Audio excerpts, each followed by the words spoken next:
U.S. lawmakers are pointing fingers at the CCP, blaming Beijing for actively promoting the fentanyl epidemic in the U.S.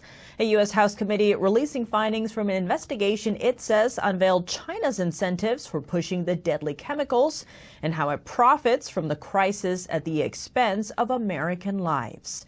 NTD's Jack Bradley brings us more from the committee's hearing.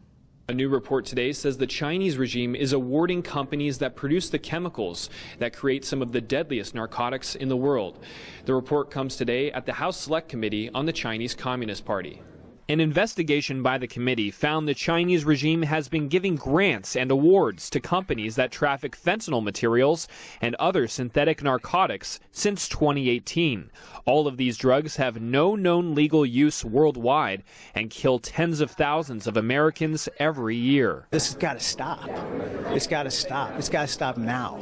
They're not cooperating with our law enforcement.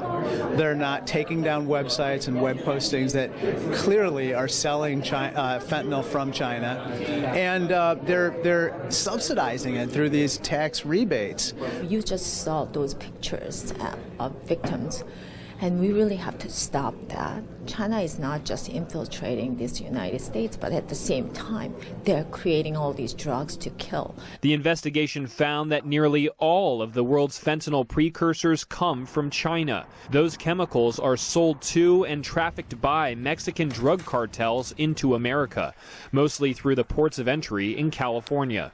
In many cases, people taking the drug don't know that it's fentanyl because it's made to look like prescription painkillers. My sister and brother passed away from fentanyl poisoning. My sister passed in 2019 and my brother passed away in 2021. My baby siblings. It wasn't expecting that it was going to be fentanyl. From my understanding, that they thought it was Percocets. It's not an overdose. When you ask for a specific thing and someone gives you absolute poison, it's not an overdose.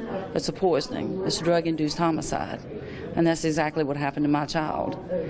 Panelists recommend using economic sanctions along with other forceful measures to stop the Chinese regime from incentivizing companies from producing fentanyl. It remains to be seen how Congress will act now that this report has come to light. Reporting from Washington, D.C., Jack Bradley, NTD News.